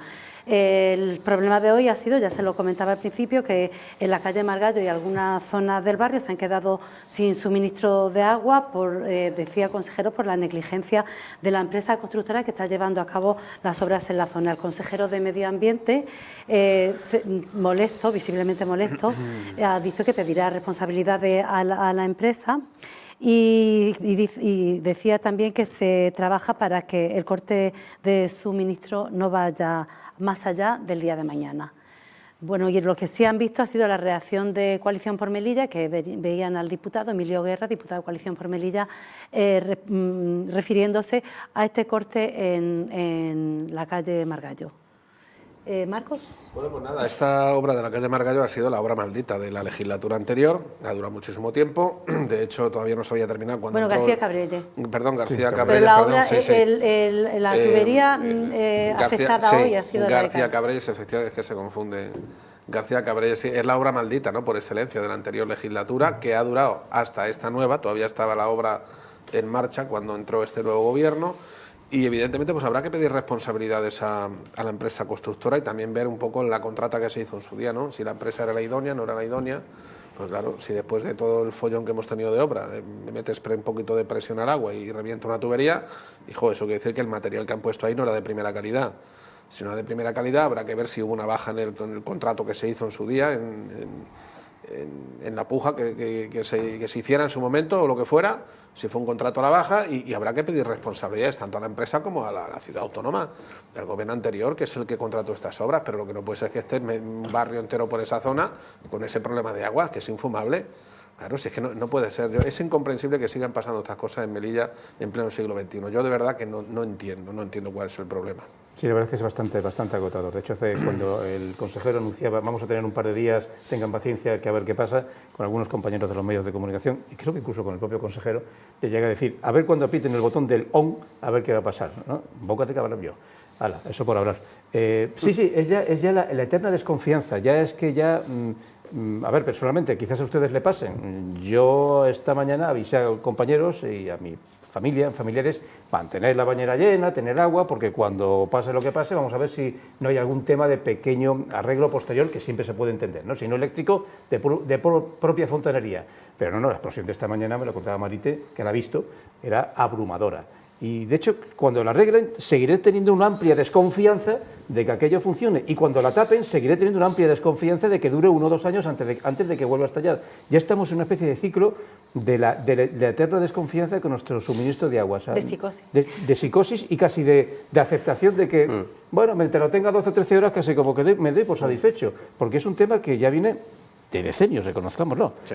Sé que lo intentan arreglar, que no quede claro, que quede claro que la anterior, la actual y la futura.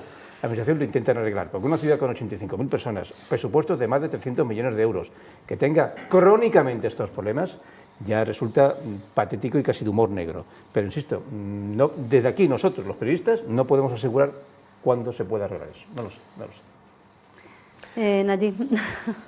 La verdad es que es un tema muy problemático. Nuestro, muy de Melilla. Y muy triste, hoy, abrí el grifo y no encontré agua. En el gimnasio al que suelo acudir junto con la compañera Faustí, había unos chavales que hablaban de una aplicación informática para detectar el copiar, y que por lo visto las opciones eran copiar y parafrasear, ¿no? Entonces yo le preguntaba, después de escuchar la frase... Hablamos de exámenes. Parafrasear, digo, ¿alguien me puede contestar qué significa parafrasear? Bueno, no me supieron contestar. Vale. Pues bueno, pero, parafraseando la obra del Escorial, esto parece la obra del Escorial. Pero claro, no es el Escorial, es la escoria. Porque es que pasar todos los días por ahí y ver un socavón inmenso. Hace años, ¿eh? Sí, sí, Años. llevamos Dos ya... años. Pues, ¿Dos llevas ahora? Dos largos, Largos, es largos, más. largos. Yo tengo un despacho profesional en el centro, que es donde reside mi centro de trabajo principal, aparte de ir a acudir a los juzgados. Y si tengo que ir con el coche, que ya lo he obviado, que bajar con el coche es materialmente imposible, yo tengo que dar la vuelta por la calle Gran Capitán, llegar a esa altura, bueno, a esa altura que ha estado cerrada durante meses. Dar la vuelta por allí, llegar a ese socavón que no puedo atravesar esa calle que no recuerdo cómo se llama, donde está la residencia de estudiantes musulmanes marroquíes, sino que tengo que ir por la otra, por García Cabrelle hacia abajo, ese tramo, y luego ir hasta donde está el Ministerio de Defensa, que donde están las fuentes famosas de Clara, es decir, no puedo ni siquiera ir por Sor Alegría, que no, es imposible, tienes que dar la vuelta entera, es decir, es un caos. Ellos, hace 4 años, cuando se iniciaron estas obras, el Partido Popular, el gobierno que hay actualmente del Partido Popular, criticaba, y con toda razón, yo soy el primero, que además me posicionaba, de que era caótico el cómo se estaban realizando esas obras. Pero claro, llevan ya 8 meses gobernando aproximadamente, o gestionando, y vemos que el caos es el mismo. Es decir, no ha habido no ha experimentado un cambio o una modificación en ese sentido. Entonces, el plazo de ejecución de esa obra estaba previsto para 4 meses y llevan ya 1 año y medio. Pues habrá que ver lo que dice Marco, habrá que ver el pliego de condiciones, los derechos y obligaciones de contratistas y las condiciones en que se tenían que realizar los plazos y pedir responsabilidades. Lo que no puede ser es que al final quien lo pague sean los propios ciudadanos. Yo llevo viendo cerrar y abrir esa zanja, puedo decir 16 veces, y cada día te encuentras algo diferente. Un día te la encuentras tapada, con una protección alrededor, al día siguiente te la encuentras destapada, es decir, la han vuelto a abrir, y así sucesivamente durante meses. Y nadie te informa de nada. Ni sabemos cuándo, ni cómo, ni dónde, ni por qué. Por tanto, alguna responsabilidad tiene que haber, o del empresario, o del contratista, el que sea. Y en todo caso, que nos solucionen el problema. Porque debe tener alguna solución, ¿no? Entiendo yo. Yo no soy técnico en ese sentido, yo desconozco el tema de esta obra, pero esto no puede ser. Esto es inmundo. Claro, pero es que de un tercer mundo. Fíjate el problema, si el material que han puesto en la obra no es el adecuado, ahora habrá que cambiar toda la tubería, a lo mejor, con lo cual habría que abrir toda la calle otra vez. O vamos a arreglar solo el trozo de la tubería que se ha roto. Y es que, claro, si se ha puesto material en mal estado, o material de segunda, o material que no era adecuado para soportar esa presión del agua, ¿qué vamos a abrir otra vez toda la calle entera, otra vez? Claro. Otro año y medio de obra. Claro. Por haber hecho mal las cosas. A veces sí es que a veces es mejor. Al final, lo barato sale caro. Ese es el punto al que yo quería llegar. Por eso digo que hay que ver el contrato que se hizo en su día, que se pagó a la empresa, qué empresa era, si era la idónea o no para hacer este trabajo, el material que se utilizó, en fin, un montón de cosas. Habrá que hacer una investigación, digo yo, en sede asamblearia, en la asamblea, como sea, porque es que esto no puede ser, esto no tiene ningún sentido. Vamos terminando ya con el último tema, si os parece, y la Policía Nacional detuvo la semana pasada a 4 personas relacionadas con un fraude en la adjudicación de subvenciones. El principal encausado, que era el presidente de la Asociación de Madres y Padres de un colegio público, fue puesto en diciembre a disposición judicial por delitos de fraude en las subvenciones, apropiación indebida, falsedad documental, usurpación del Estado civil y estafa agravada. Vamos a ver la noticia y ahora volvemos. La investigación arrancó a comienzos del año pasado al detectar la Policía Nacional irregularidades en un convenio de colaboración excepcional de más de 60.000 euros suscrito por la Asociación de Madres y Padres de Alumnos de un colegio público con la Consejería de Distritos. Esa asociación, presidida por una persona que desde 2019 no residía en Melilla, había recibido desde 2017 múltiples subvenciones y ayudas de la Ciudad Autónoma, del Ministerio de Educación, el Instituto de Juventud e incluso de la Unión Europea, ascendiendo el importe total a 370.000 euros. La policía ha identificado en la asociación a trabajadores fantasmas sin actividad laboral ni retribuciones para justificar las subvenciones, supuestos voluntarios y personas que estaban en precario y sin contrato. Al analizar las cuentas bancarias, comprobaron que había varias transferencias de la cuenta del AMPA a la del principal investigado, así como a la de su exmujer, familiares y asociaciones vinculadas al principal investigado, todo por un importe de 60.000 euros. Además de determinar la existencia de una tarjeta de débito que se utilizó de forma fraudulenta sin relación alguna con el objeto de las subvenciones por más de 30.000 euros, o de comprobar la existencia de fondos destinados al COVID que no se emplearon para tal fin, los investigadores apuntan a la organización de una trama criminal que había urdido una red clientelar de personas afines a la asociación que, bajo el paraguas de la finalidad social, obtuvo cuantiosos fondos públicos y privados para el enriquecimiento personal del principal investigado y personas afines. La operación se ha desarrollado entre Melilla y Granada y ha culminado con la detención de 4 personas, el que fuera presidente del AMPA y 3 colaboradores. El Gobierno en este momento no tiene ninguna relación con ninguna asociación que tenga que ver con este señor, al que ya, por lo que sé también, ya le habían desvinculado muchas personas del AMPA, de ese colegio, ya se habían desvinculado pues porque habían tenido constancia de determinadas actitudes no deseadas. Entonces, la antigua Consejería de Distritos y Coalición por Melilla, los que estaban tendrán que ser los que den explicaciones, porque parece ser que se habla incluso de subvenciones que se dieron a esta persona, usos indebidos, en fin, tendría que ser o el anterior consejero o Coalición por Melilla el que diera explicaciones a este respecto. Coalición por Melilla respondió anoche a las declaraciones de Fadela Mojatar, a la que reprochan que en el caso de las presuntas subvenciones fraudulentas de una asociación de padres y madres de alumnos, quiera dirigir toda su atención al gobierno anterior. La formación, que considera osado que quien se atreva a hacer esas declaraciones sea la vicepresidenta segunda, recordaba anoche que en la información facilitada por la Policía Nacional se aclara que los implicados en esa presunta trama llevaban recibiendo subvenciones desde 2017, coincidiendo también con la época de gobierno del Partido Popular. También explican desde Coalición por Melilla que el convenio de 2023, según establece la Ley de Subvenciones, debe justificarse en el primer trimestre de este año y que corresponde, por tanto, al gobierno actual fiscalizar su correcto uso. La formación pide que, en caso de que no se haya utilizado como debiera, ponga en marcha los mecanismos legales para reclamar esos importes. Para los CPMistas es llamativo que la Policía Nacional centre su nota de prensa en una única consejería, a pesar de que el presunto fraude se venía produciendo desde 2017. Y aquí, mire, aquí el que lo haga, que lo pague. El que lo haya hecho, que lo pague. Eso está ahí. O sea, a mí me parece muy mal que se coja una subvención, además en nombre de una AMPA, que eso es...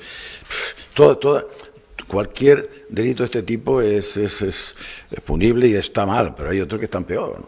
Una subvención para un colegio, para los niños, para la familia de los niños, me parece demasiado. Pero en fin, está en manos de la justicia tendrá que decidir y ya está. Bueno, más que un tema político, lo que pasa es que en esta mesa, como también introducimos mucho de política, por eso hemos puesto la relación de los partidos, pero es más judicial que otra cosa, ¿verdad, allí? Bueno, desde el punto de vista judicial, como profesional que soy, la presunción de inocencia, por lo menos judicialmente, hasta que se celebre un juicio bajo los llamados principios de oralidad y contradicción e igualdad de armas. Hombre, los hechos que se exponen, y uno no quiere hacer un juicio paralelo, la opinión pública, porque para eso están los tribunales, pero los hechos en sí son graves, ¿no? Porque supuestamente se pone en tela de juicio a una asociación de padres y madres, a una institución pública que concede el dinero y a ese mal uso que se hace de ese dinero, o ese uso fraudulento que se hace del dinero. Pero claro, el problema está, y se agrava aún más cuando eso se prolonga en el tiempo, que es el grave problema, porque se puede engañar a algunos durante todo el tiempo, se puede engañar a todos durante algún tiempo, pero no todos durante todo el tiempo. Esto es lo que ha ocurrido, ¿no? Como decía Abraham Lincoln, si no recuerdo. Eso es lo que presumimos que ha ocurrido. Cuidado, hablando de presunciones, que nos han estado engañando. Estas cosas, no. ¿Cómo suelen ocurrir casi siempre? ¿Cómo se destapan? Desde mi modesta opinión y desde mi conocimiento nimio de 30 años de profesión, el día 7 de marzo, formalmente. Normalmente alguien destapa. Y suele ser alguien desde dentro, porque en una asociación de padre y madre, en este caso, ¿no? Como Sí. por ejemplo, pues obviamente habrá gente legalista, buenísima y que cumple a rajatabla con los principios. ¿Me permites un breve inciso? Sí. Estamos hablando de la Asociación de Padres y Madres de Alumnos de León Solá. Sí. No la AMPA total general que hay en No, Oviedo, claro, una AMPA, claro. hay que colegio, diferenciar, de un que colegio. hay gente que se confunde Yo con esto. desconocía que era el León Es Solá, la de pero ese ya- colegio Sí. específicamente, ¿vale? Sí. Ya tenemos. Claro. Entonces no se puede criminalizar desde un punto de vista no solamente jurídico, sino social, a toda una asociación. Exacto. Es decir, en todo caso, a aquellas personas que presumiblemente pudieran haber incurrido en responsabilidades. Si lo que se expone en la opinión pública, en este caso en los medios de comunicación, se prueba, serían hechos muy, muy, muy graves, ¿no? Porque malversación de caudales públicos, estafa, fraude, apropiación indebida, creo que incluso hay un delito de suposición de estado civil o suplantación de estado civil.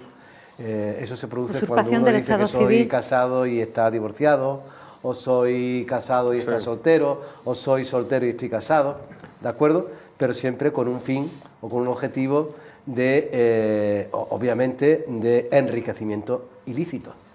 No por el hecho en sí de decir soy esto, soy lo otro, pero sin más, sino que tiene que tener una finalidad o una intencionalidad ilícita, en este caso el enriquecimiento injusto económicamente hablando. Bueno, me imagino que esto, yo lo que he leído en prensa, son las noticias que tengo, y es que la investigación arranca desde mucho tiempo atrás, no solamente desde las detenciones que hubo antes de ayer, sino que ya se produjeron detenciones, y además en Granada, concretamente, de una persona en Granada, que al parecer está muy relacionada directamente, o debe ser la persona que tenía o que ostentaba o que ostenta el cargo más importante. E insisto, sin perjuicio de la presunción de inocencia que en el ámbito de los tribunales del derecho penal se presume de las personas que están investigadas, los hechos de por sí son graves. Son graves también, y entiendo que debe haber una culpa invigilando, porque la Administración tiene el deber de vigilar y de supervisar que hay un correcto uso de ese dinero o de ese dinero público, tuyo, mío y de todos nosotros, y no solamente el hecho de firmar un convenio y dar uso de ese dinero. Habrá que supervisar que se han cumplido los controles correspondientes, que se ha llevado a cabo a efecto lo que se pretendía con ese dinero y no el mero hecho de toma, dame y cojo el dinero y corro, ¿no? Como decía aquel director de cine y actor, que no recuerdo el nombre, Woody Allen, ¿no? Coge el dinero y corre. Que es lo que ocurre aquí en Melilla. Desgraciadamente estas cosas surgen cuando ya se han enriquecido durante más de muchos años. O se han podido haber enriquecido durante muchos años. Claro, eso no lo sabemos todavía, ¿no? ¿Cuántos años han podido estar defraudando? Hablan desde el año 2017, en principio. Claro, es que es habrá mucho que tiempo. ver también. A mí me llama la atención una cosa. Estamos hablando de un AMPA de un colegio pequeño, que es el León Solá. Aparentemente no es un colegio así excesivamente grande. No es un instituto de Melilla, que suelen tener 1000 alumnos, los institutos más o menos, entre 900 y 1000 alumnos, para que tengáis una idea aproximada. Entonces me gustaría saber si es la única AMPA de un centro escolar concreto que recibe subvenciones. No sé si hay algunas más que decían. Esa es una pregunta interesante, porque también claro, me la he hecho. O sea, ¿la AMPA general de Melilla recibe subvenciones, una subvención de la ciudad autónoma? Yo ahora mismo lo desconozco. No, entonces ¿cómo es posible que si la AMPA de Melilla no recibe subvención, la reciba una AMPA de un colegio pequeño como León Solá? algún proyecto conveniente que haya... Yo, sinceramente, yo no lo entiendo. No lo entiendo. Y no sé si hay otras AMPAs que han recibido también otro tipo de subvención, además subvenciones de 60.000 euros, que es una cantidad bastante importante. Es que algunas veces para ayudas, para viajes de estudio, y sí suele concederse para viajes de estudio, ayuda pero al AMPA, viajes de estudio de los alumnos. Yo no creo que en un colegio se hagan viajes de estudio, ahora mismo en un colegio pequeño, donde se estudia primaria. Entonces yo no entiendo muy bien. A mí me gustaría que el Gobierno, en vez de ponerse a criticar al anterior Gobierno, lo que tiene que hacer es irse a buscar los documentos, buscar los papeles, ver cuándo se dio la subvención, para hacer qué tipo de proyectos, cuántas subvenciones se han dado a lo largo del tiempo, cuántas AMPAs reciben subvención, y a ver si nos enteramos ya de lo que está pasando aquí. Lo que no puede ser es que se está repartiendo dinero público continuamente y los ciudadanos no sepamos nada. ¿A dónde va el dinero? Yo no tenía, te lo digo seriamente, y me dedico a la educación porque estoy dentro, soy profesor, yo no tenía ni idea de que las AMPAs, o una AMPA en concreto tan pequeñita de un colegio, pudiera recibir 60.000 euros de subvención. Yo desconocía que recibían subvenciones. Si es que me acabo de entrar ahora y estoy anonadado, si es que no tenía ni idea. Lo que tú dices es tan grave que incluso la Administración, desde mi punto de vista, sigo insistiendo, tiene de alguna manera tiene una responsabilidad, si no directa, indirecta. Porque una subvención, a la diferencia de una bonificación, que ya lo explicamos la semana pasada, la subvención hay que solicitarla y hay que cumplir los requisitos. Una vez cumplidos los requisitos de este año, me tendrás que justificar para el año que viene que efectivamente eso ha sido así. Y han ido prorrogando. No solo eso, Nadine, es que cuando tú pides una subvención pública tienes que establecer cuáles son los programas y proyectos que vas a desarrollar. Efectivamente. Yo lo sé porque soy miembro de la Asociación de Estudios Melillense y recibimos una cantidad muy modesta, pero tenemos planteado lo que hacemos, ¿no? El mantenimiento de unas salas históricas, una biblioteca abierta, conferencias, la única revista de historia que se publica en Melilla la hacemos nosotros, la revista Trápana. O sea, tenemos una serie de cosas. Y nosotros al final del año hacemos una memoria que va encuadernada y la dejamos en la Consejería de Cultura para demostrar que hemos cumplido todos y cada uno de esos objetivos, está todas las cuentas ahí, todo el agua, y así es como se hacen las cosas. Voy a recoger un poco el testigo, Fausto lo sabe, la Asociación de Prensa de Melilla, en más de 20 años únicamente hemos pedido 2 subvenciones. 2 de 3.000 euros. ¿La asociación de la prensa? Soy de la prensa. 2 de 3.000 euros, muy chiquitita. Sí. Lo que dice de Marcos, jamás me han dado una lección más intensa de administración cuando fui a pedir, solo pedir. O sea, el hecho de la documentación que hay que rellenar. Claro. Por cierto, gracias a los funcionarios, especialmente a una, que me dio las 2 veces lecciones de lo que hay que hacer. Cuando empezó con la lista. Y cuando lo recibes, firmas la foto, luego tienes que explicar al cabo de un tiempo exactamente en qué has gastado euro por euro los 3.000 euros. Lo hicimos 2 veces, no lo hicimos una tercera. Porque para los 3.000 euros es un intenso trabajo terriblemente agotador. No te cuento lo que puede ser 60.000. Pero voy a salir un poco del dramatismo, que en cierto modo jurídico y organizativo. Yo me voy a centrar en el tema casi psicológico. Seamos sinceros, voy a hacerme eco de una frase que decís todos. Aquí nos conocemos todos. Ya ha dolido un poco, seamos sinceros, ¿vale? De las 4 personas detenidas, una de ellas es una persona, aunque ya no viviera aquí, pública, conocida, afable, con una capacidad de dicción y comunicación especialmente agradable. De hecho, lo entrevistamos con regularidad hace tiempo en Televisión Melilla, y además con una referencia que podríamos calificar de moral en sus comentarios, en sus análisis, en sus acciones, en sus páginas de red, que cuando nos todos los que entrevistas y acaban detenidos. Sí, sobre todo los que... No, todos no. Todos no. Y entonces, bueno, pasó, cuando me enteraron, además me lo dijeron, recuerdo cuando me enviaron por un mensaje del tema de que había ocurrido, ni siquiera me dijeron la pena, sino, ¿sabes qué tal persona? Y yo decía, no puede ser, el famoso no puede ser. Claro, es lo que decís vosotros también, lo has comentado tú. Puede haber, no debe, pero puede haber un fallo puntual en un momento de administración de una gestión por desconocimiento jurídico-legal. Te das cuenta, lo comentas, lo asumes y pagas, entre comillas, por ello. Pero no, es mucho dinero durante muchos años, con lo cual hay un conocimiento por parte de alguien, presunto, de me puedo quedar con este dinero a ver cómo me monto la estructura bastante complicada de cómo puedo seguir quedando con más dinero. Y la policía, cuando ha puesto la lista, impresiona.